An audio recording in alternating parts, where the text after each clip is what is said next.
오스트리아의 어느 길거리. 지긋지긋해. 가족의 인연이라는 것 하나만으로 내가 이 짓을 지속할 수 있을까? 이곳에는 다크서클이 깊게 팬 여성이 만사가 귀찮은 듯 거리를 거닐고 있습니다. 기운 없이 터벅터벅 길을 걷던 여성은 갑자기 어떤 매장에 진열된 TV를 바라보며 걸음을 멈추는데요. 한참을 TV만 바라보던 여성은 얼마 후 갑작스럽게 한국으로 떠납니다. 그리고 그곳에서 한겨울에는 어울리지 않는 복장을 하고 돌아다니는 한국인 중년 남자를 만나게 되면서 충격적인 경험을 하게 되었다고 합니다. 도대체 그녀에게는 어떤 사연이 있었던 것일까요? 안녕하세요. 저는 오스트리아에서 평범한 사무직으로 근무 중인 안네 마리아라고 합니다. 저에게는 몸이 다소 불편하신 아버지가 한 분 계십니다. 아버지는 제가 어린 시절부터 밖으로 나돌며 가정을 소홀히 하셨고 그 때문에 어머니와 이혼을 하게 되면서 저를 혼자 키우셨죠. 아니, 그저 양육권만 가지고 있었다는 표현이 더욱 어울리겠네요. 아버지는 그냥 저를 방치하셨고 혼자서 늘 하던 그대로 밖으로 돌아다니며 가정에는 신경을 쓰지 않으셨으니까요. 그러다가 어느 날 아버지는 술을 먹고 돌아오는 길에 차에 치여 장애인이 되었습니다. 저는 그 이후로 혼자서 일을 하며 돈을 벌었고 집으로 돌아오면 아버지의 수발을 들어주는 일을 하게 되었죠. 그게 벌써 10년 전의 일이네요. 한편으로는 아버지가 내 부모라는 이유로 이토록 오랜 시간 간병을 하고 수발을 들어줘야 할 의무가 있는 건가 하는 생각을 하기도 했습니다. 아버지는 나에게 그런 의무를 이행한 적이 없었기에 시간이 흐를수록 저는 불만이 늘어만 갔죠. 요즘에는 그냥 모든 것을 포기해버리고 오롯이 저의 인생을 살고 싶은 생각이 간절합니다.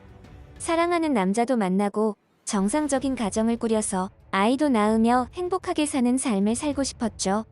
하지만 매일 저만 보면 미안하다는 말만 입에 달고 사는 아버지를 차마 혼자 두고 내 인생 살겠다고 도망갈 용기는 나지 않더군요. 그러던 어느 날 우연히 길을 걷다가 이상한 광고 영상을 시청하게 되었습니다. 한국이라는 나라에 대한 짧은 다큐멘터리 형식의 영상이었죠.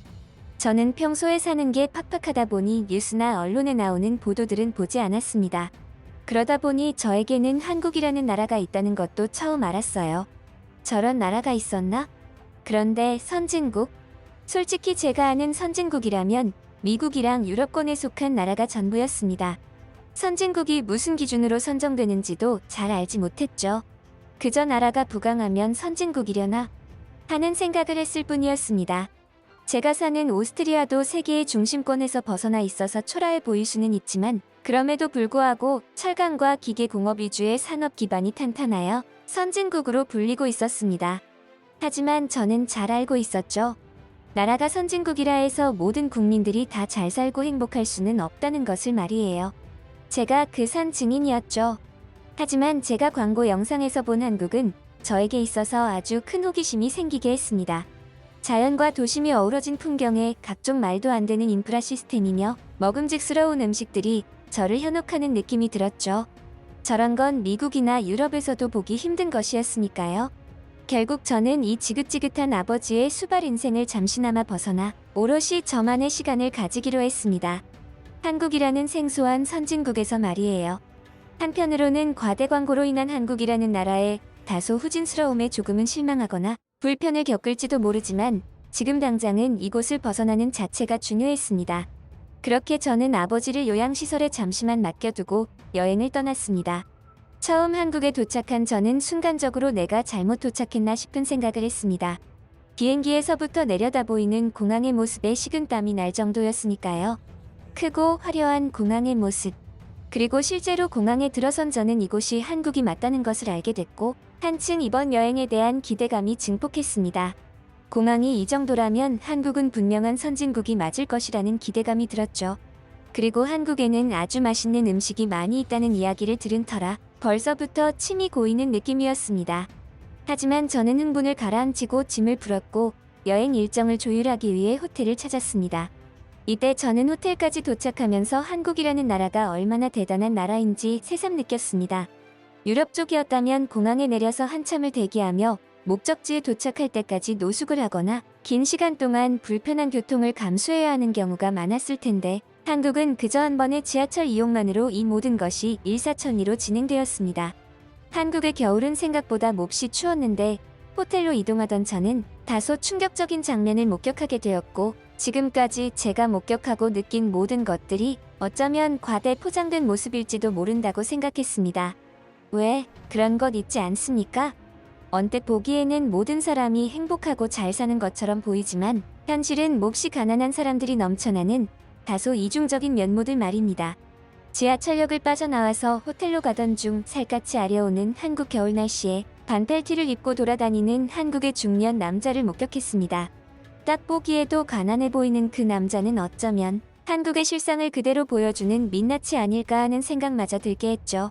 혹시나 했던 한국이라는 선진국의 모습은 역시나로 바뀌며 이곳도 여느 다른 나라와 마찬가지로 긍정적인 면모 뒤에는 부정적인 부분들이 즐비할 것이라 예상했습니다.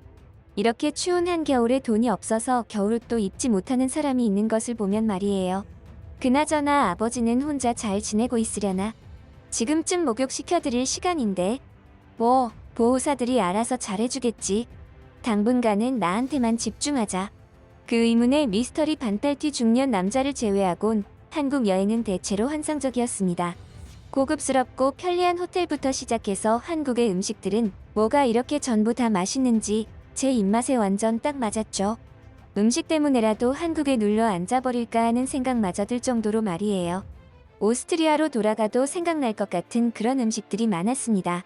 저는 그런 음식들을 먹기 위해서 부지런하게 움직였습니다. 한국의 교통 인프라가 얼마나 잘 되어 있었느냐 하면 그냥 지하철을 타고 버스를 한 번 탔을 뿐인데 한국의 어느 장소도 못 가는 곳이 없을 정도였습니다. 자차를 움직이거나 비행기를 타지 않더라도 말이에요. 게다가 교통요금도 굉장히 저렴한 편이었죠.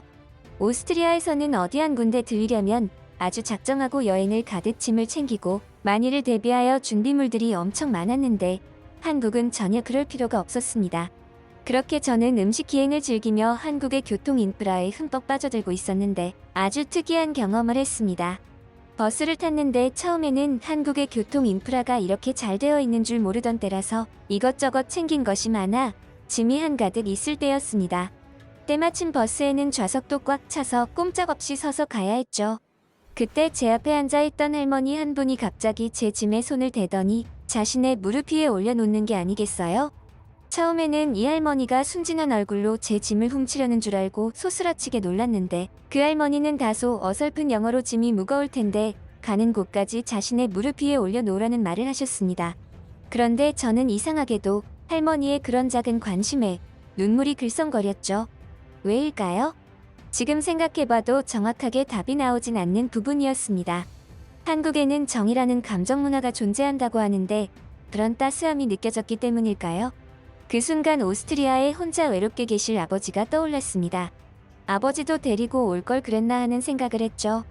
한국에서의 일정이 어느 정도 마무리가 되어 갈 때쯤 저는 완전히 한국의 긍정적인 에너지에 스며들고 있었습니다. 처음 한국에 왔을 때의 과대 광고에 대한 의심은 완전히 사라지고 없었죠. 일정이 다 되어가는 지금이 너무나 아쉬울 정도로 말이에요. 그렇게 저는 아무런 문제나 사고 없이 오스트리아로 돌아가기 하루 전이었습니다. 그 사건이 없었더라면 그 사건으로 인해 저의 인생 가치관이 달라졌다고 해도 과언이 아닌 그런 일을 겪고 말았습니다. 저에게는 아버지를 간호하면서 차곡차곡 정성으로 적어놓은 공책이 한 권 있었습니다. 그 공책에는 단순하게 아버지를 보살펴드리는 과정을 일기장 형식으로 작성한 것이 아니었죠. 거기에는 제 인생의 과거와 현재, 그리고 미래까지 적혀있는 그야말로 제 인생 그 자체였습니다. 저는 그 공책을 작성하면서 10년이라는 세월 동안 몸이 불편하신 아버지의 수발을 견뎌온 것인지도 몰랐습니다. 그런데 저의 분신 같은 그 공책은 제가 어디를 가더라도 늘 가지고 다녔는데 한국 여행 중 맛있는 음식에 홀려서인지 여기저기 정신없이 다니다 보니 그 공책을 잃어버린 것이었습니다. 그것도 언제 어디에서 잃어버린 것인지 알 수도 없는 상황이었습니다. 내일 떠나기 위해 짐을 정리하다가 알게 된 사실이니까요. 저는 어쩔 수 없이 그동안 제가 다녔던 동선들을 역추적하기 시작했습니다. 하지만 제 공책은 행선지를 알 수 없었죠. 제가 다녀온 동선을 모두 들린 끝에 결국 저는 공책을 찾는 것을 포기하고 말았습니다. 너무나 마음이 좋지 않았죠. 어떤 분들은 그깟 공책이 뭐가 그리 대수냐고 하겠지만 저에게는 인생 그 자체였기에 의미가 남달랐으니까요. 그런데 바로 그 순간 마지막으로 공책을 찾기 위해 들렀던 식당을 나오는데 낯익은 모습을 목격했습니다. 처음 한국에 왔을 때 한국에 대한 부정적인 인상을 심어주었던 바로 그 반팔티 중년 남성이었죠. 그런데 그는 식당 앞에 벤치에 앉아서 여전히 반팔티를 입은 채로 무언가를 들여다보고 있었습니다. 그리고 그의 눈에는 눈물이 글썽거리고 있었어요. 그가 들여다보는 것은 다름 아닌 잃어버린 제 공책이었습니다. 저는 순간적으로 공책을 찾았다는 기쁨과 그 공책을 허락 없이 보고 있는 그 중년 남자에 대해 화가 치밀었습니다. 그리고 그날 저는 살갗이 아려오는 이 추운 겨울 날씨에 한국인 중년 남자가 반팔티를 입고 다니는 이유에 대해서 알게 되었고, 그 남자와 저는 미친 사람처럼 서로를 마주 보며 오열하고 말았습니다. 그 남자는 미친 사람도 아니었으며 가난 때문에 겨울옷을 입지 못하는 형편도 아니었습니다. 한국인 중년 남자는 아내가 있었고 사랑스러운 딸도 있는 한 가정의 가장이었습니다. 그런 그에게는 지옥과도 같은 사건이 생겼었다고 했죠. 그건 다름 아닌 하나뿐인 딸아이가 불의의 사고를 당했다는 것이었어요. 만취 상태의 차량 운전자가 신호를 위반하면서 딸을 치었고, 그 딸은 아직도 사경을 헤매며 식물인간 상태로 병원에 있다고. 그런 상황에 중년 남자는 매일 술과 담배로 살았고, 불과 1년도 채 되지 않은 시점에 자신의 건강까지 악화되는 것을 느껴서 이렇게 살아서는 안 되겠다고 다짐했다고 했죠.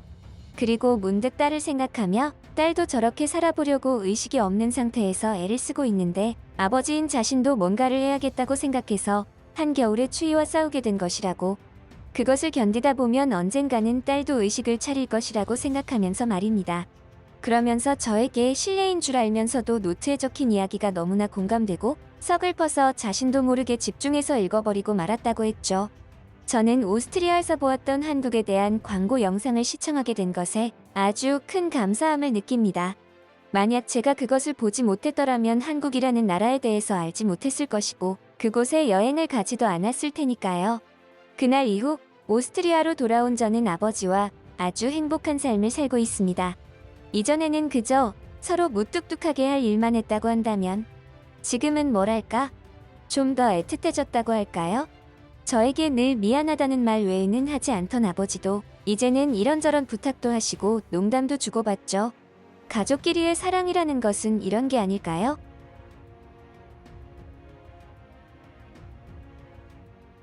프랑스 파리의 어느 피부관리 매장. 그 여자는 대체 뭔 소리를 하는 거야? 그딴 게 대체 뭔데? 한국 스타일? 여기서 그런 걸 왜 찾는 건데? 이곳에는 손님이 없어서 불만족스러운 매장의 사장이 투덜거리고 있습니다. 하지만 무슨 일인지 한국 스타일에 대해서 투덜거리며 불만족을 드러내는데요.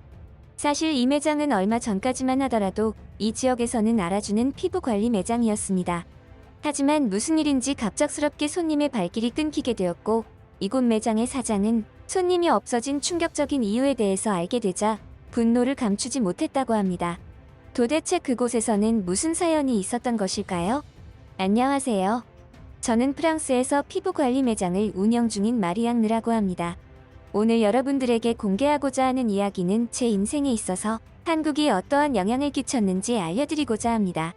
그리고 여러분들 중에서 혹시 저와 같은 경험을 하고 있으시다면 조금이나마 도움이 되시리라 생각합니다. 저는 어린 유년 시절부터 불평불만이 참 많은 아이였습니다. 매사에 일이 잘 풀리지 않을 때마다 남 탓을 하거나 늘 다른 곳에서 그 원인을 찾고는 했죠. 사실 저도 처음부터 그렇게 신경질적인 사람은 아니었습니다. 제가 신경질적인 사람이 된 시기는 정확하진 않지만 아마도 사춘기가 되면서부터였던 것 같아요. 그때부터 제 얼굴과 몸에는 여드름과 피부 트러블들이 생기기 시작했고, 그 때문에 학창시절 내내 친구들 사이에서는 여드름 괴물이라는 별명이 생겨버린 아주 부정적인 경험들이 있었거든요. 그 당시에는 저의 여드름 투성이 피부에 불만을 가졌고, 텔레비전 방송에 나오는 부드럽고 맑은 피부를 가진 여자들과 모델들을 부러워했습니다. 그들과 같은 깨끗한 피부를 갖고 싶었죠. 하지만 제 피부 트러블을 고치기 위해서 좋은 피부 약도 발라보고 먹는 것에도 신경을 썼지만 별 소용이 없었습니다. 그러다가 어느 날 우연히 텔레비전 광고에서 저는 희망을 발견했죠. 피부 관리를 전문적으로 해주는 매장과 업체의 존재를 알려주는 광고였습니다. 저는 그때부터 피부 관리 분야에 대해서 큰 관심을 가지게 되었죠. 심지어 부모님 몰래 광고에서 보았던 피부 관리 매장에 직접 찾아가서 관리를 받아보게 되었습니다. 그리고 결심했죠. 이 분야의 전문가가 되겠노라고 말이에요. 단 한 번의 피부 관리를 받았음에도 눈에 띄게 트러블이 완화되는 것을 느꼈거든요. 그 이후로 피부 관리 분야에 저의 인생을 걸었습니다.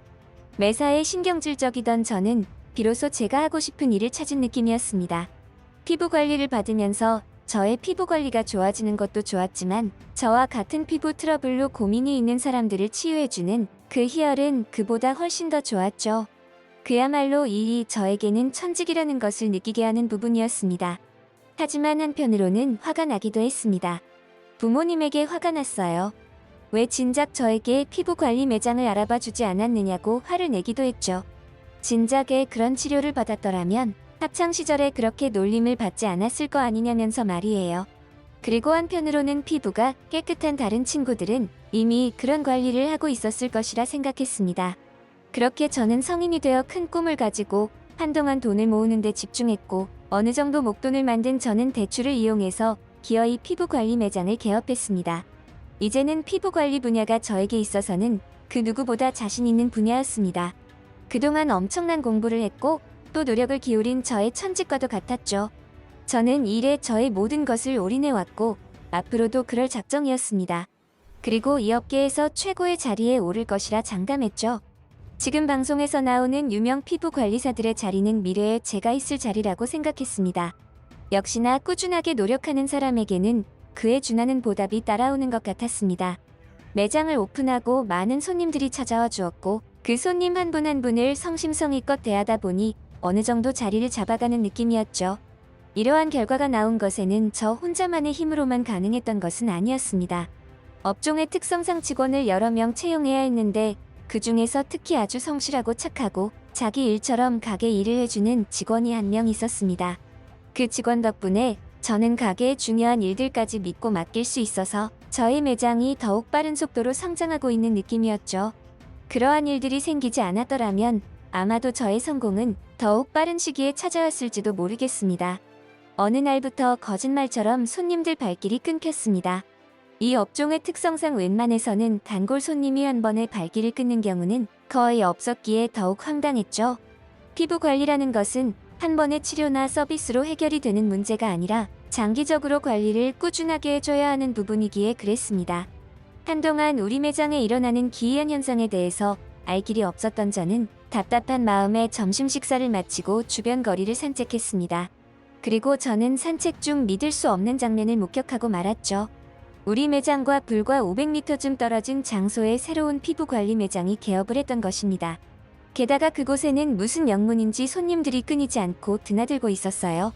그제야 우리 매장의 손님들이 발길이 갑작스럽게 뚝 끊긴 것을 이해했습니다. 새로운 매장이 생기면서 그곳으로 손님들이 발길을 돌린 것이었죠. 하지만 발길을 돌린 손님들은 더 이상 우리 매장을 이용하지 않았습니다. 이대로면 대출금을 갚기도 전에 파산을 해야 할 지경이었기에 큰 위기감을 느꼈죠. 사실 저는 이해할 수 없었습니다. 새로운 매장들이 제 주위에 생겼다고 한들 대체 무엇 때문에 우리 매장이 아닌 다른 매장에 가는 것인지 말이죠. 그렇게들 보는 눈이 없나 하는 생각을 했습니다. 하지만 한편으로는 혹시 어쩌면 저보다 더 좋은 기술이나 뭔가가 있지는 않을까 하는 불안감도 들었죠. 손님들의 입장에서는 그래야만 그 매장을 방문하게 되니까요. 어쩌면 완벽하다고 생각했던 저의 기술과 매장 시스템이 아직은 부족한 게 아닐까 하는 생각마저 했습니다. 그래서 저는 다시 한번 매장을 다듬었습니다. 내부적으로 문제점이 없는지 파악했고 더 좋은 아이디어나 기술들이 있으면 받아들이고 발전시키려고 부단하게 노력했죠. 자료를 찾아다녔고 닥치는 대로 정보를 수집했습니다. 그리고 그것들을 저의 것으로 만들기 위해서 가게 운영 시간 중 손님이 없는 시간을 이용했고 심지어 일을 마치고 퇴근을 한 이후에도 그 일들은 이어졌습니다. 하지만 저는 처음으로 노력은 배신하지 않는다는 원칙을 후회했습니다. 그렇게 노력하고 성장하려고 노력했지만 매장의 손님들은 크게 늘지 않았죠.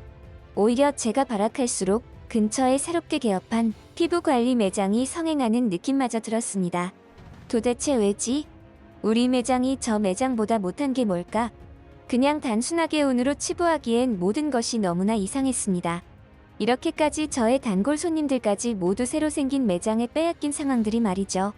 그래서 저는 손님으로 가장하여 새로 생긴 그 매장을 염탐했습니다. 하지만 저는 그곳에서 피부 관리를 받아보기도 전에 크게 경악했고 이내 그곳을 빠져나오고 말았죠. 저런 배은망덕한 것을 봤나? 저 인간이 왜 여기에 있는 거야? 이게 다 저것 때문이었어? 순간적으로 혼란스러운 마음에 그곳을 박차고 나왔는데 그곳에는 우리 매장에 일하던 직원이 있었습니다. 그것도 우리 매장 일을 자기 일처럼 꼼꼼하게 해주던 그 성실한 직원 말이죠. 그러고 보니 얼마 전 개인 사정으로 가게를 그만둔 그 시점과 새롭게 매장이 생긴 시점이 그리 차이가 나지 않았습니다. 알고 보니 그 인간은 이곳에 새로운 매장을 개업하기 위해서 이 동네에서 가장 손님이 많은 저의 매장에 위장 취업을 했던 아주 나쁜 인간이었어요. 최소한 상도덕이라는 게 있는 거 아니겠습니까? 위장 취업을 하는 것 자체는 좋다 이겁니다. 하지만 최소한 제 매장과 이렇게 가까운 곳에 개업하는 건 대놓고 저를 엿먹이려는 행동이라고 생각했습니다. 믿었던 도끼에 발등을 제대로 찍힌 상황이었죠. 모든 것은 저 인간 때문이었습니다. 내가 왜 몰랐을까? 저 영악한 것의 속셈을. 그러고 보면 나도 참 멍청한 인간이었구나. 내 일처럼 열심히 하는 모습에 순진하게 당하고 말았으니 그 이후로도 저는 한동안 힘든 시간을 보내야 했습니다. 가게를 운영하는 것을 포기하고 싶을 정도로 말이죠. 매장을 운영하는 것에 처음으로 흥미를 잃었고 회의를 느끼고 있었습니다. 심지어 다른 일을 알아볼까 하는 생각까지 했죠. 하지만 그러기도 쉽지 않았습니다. 대출금도 다 갚지 못한 상태인데 새로운 도전을 했다가 실패하면 그야말로 저의 인생까지 위태로운 지경에 놓이게 되는 것이니까요. 그러던 어느 날 일찍부터 끊긴 손님 때문에 이런저런 잡생각이 많아지던 날이었습니다. 오늘 오후 손님은 끝인가 보다 하고 정리를 하려고 하는 그 순간 다소 이질적인 외모의 여자 손님이 찾아왔습니다. 이곳 프랑스에서는 잘 볼 수 없는 아시아 계통의 여자 손님이었죠. 그 손님은 가게를 이리저리 둘러보며 피부 관리를 상담했습니다. 그러다가 다소 의문이라는 표정으로 저에게 묻더군요. 팩 같은 서비스는 따로 없느냐는 질문이었습니다. 한국에서는 그러한 서비스가 기본적으로 포함되어 있다면서 말이죠. 저는 처음에 진상 손님이구나 하는 생각을 했습니다. 다른 나라의 서비스를 이곳에서 바라는 것 자체가 진상이라고 생각했거든요. 그 손님은 그럼에도 저희 매장에서 피부 관리를 받았고 별다른 진상 행동 없이 무사히 서비스 받고 나가셨죠.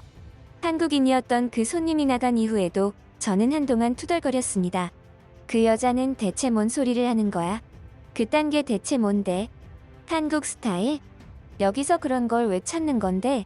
안 그래도 손님이 없어서 스트레스를 잔뜩 받고 있던 저였기에 별일 아닌 일에도 신경질이 나더라고요. 하지만 그 사건은 그저 그런 스트레스 에피소드에 그치지 않았습니다. 한국인 여자 손님은 한국 스타일의 마스크팩에 대해서 이런저런 이야기를 했었는데 그 이야기들이 저의 뇌리에 박혀서 저의 호기심을 자극했죠. 그래서 한참 뒤에 저는 한국식 피부 관리 시스템과 마스크팩에 대한 정보를 알아보았습니다. 그리고 저도 모르게 유레카를 외쳤죠. 저거라면 지금의 제 매장을 다시 한번 일으켜 세울 수 있을 것이라 생각했습니다. 아직은 제가 이쪽 업계에 완전히 흥미를 잃은 건 아니구나 하는 생각을 하게 되었죠. 그동안 잊고 살았던 큰 꿈을 떠올렸습니다. 피부 관리 업계에서 유명인이 되어 텔레비전에도 나오게 되는 그런 것들 말이에요. 하지만 그러기 위해서는 제일 먼저 제 눈앞에 있는 저 악랄한 스파이 같은 나쁜 것을 물리쳐야 했습니다. 그 스파이는 저의 매장에서 일하며 저의 노하우를 빼돌렸고 심지어 저의 단골 손님 명단까지 빼돌려서 악의적으로 저의 영업을 방해하고 있는 최악의 악이었습니다. 저는 초심으로 돌아가서 다시 한번 저의 피부 관리 매장을 일으켜 세우려 노력했습니다. 그러기 위해서는 지금과는 다른 한 단계 더 업그레이드된 매장의 시스템과 서비스를 선사해야 했죠. 그래서 제가 선택한 방법은 한국의 피부 관리 시스템을 들여오는 것이었습니다. 한국의 피부 관리 시스템은 정말이지 놀라운 정도로 선진 시스템을 보유하고 있었습니다. 이는 아마도 한국의 엔터테이너 문화 발달 때문이라 생각했습니다. 게다가 최근에는 인공지능으로 피부를 관리하는 시스템도 있었는데 한 번의 얼굴 스캔으로 얼굴 전체를 스캔하여 모공과 주름 트러블, 세 항목으로 나눠서 종합적인 피부 점수를 매기고 자동으로 맞춤형 케어 서비스까지 추천해주는 그야말로 획기적인 시스템이었습니다. 거기에 더불어 저의 매장에 오는 모든 손님에게 한국식 마스크팩을 서비스로 제공해 주었습니다. 프랑스에서도 얼굴 피부를 위해서 팩을 하는 경우가 있었지만 대부분 크림이나 겔 타입의 마스크팩 상품뿐이었습니다. 하지만 얼마 전 저의 매장에 방문했던 한국인 손님 덕분에 알게 된 한국식 시트 타입의 마스크팩에 대해서 알아보았고 여러 테스트를 거친 결과 한국식 시트형 마스크팩의 효과는 타의 추종을 불허했습니다. 게다가 시트형 마스크를 낱개로 서비스로 손님에게 드리는 경우 광고 효과도 보고 금전적으로도 부담이 적었기에 일거양득의 효과를 가져왔죠.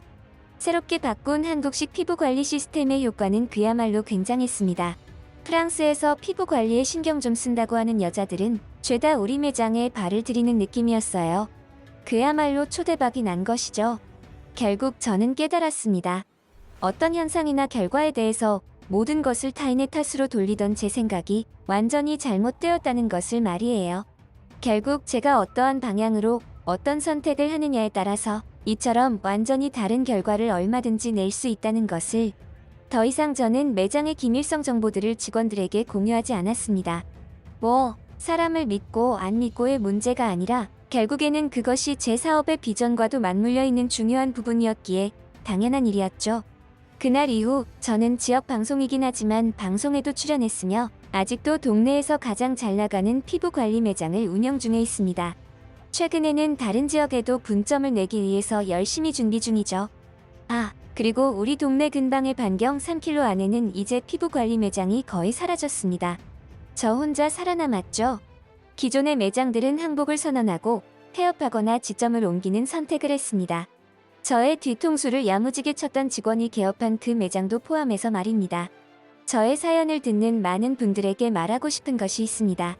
특히 힘든 일이 생기거나 어려운 상황에 놓인 사람 중에서는 매사에 남 탓을 하는 사람들이 많을 것입니다. 나는 잘했는데 너희들이 문제야. 라는 식으로 말이죠. 하지만 대부분의 경우에는 지금 당신의 눈앞에 일어난 모든 일들은 당신이 과거부터 지금까지 행해왔던 선택의 결과물입니다. 그러니 지금부터라도 제대로 된 방향을 찾고 올바른 선택을 해야 합니다. 그렇다면 당신의 인생도 최소한 지금보다는 나은 삶이 될 것이라고 장담합니다. 저와 한국의 인연에 대한 긴 이야기 들어주셔서 감사합니다.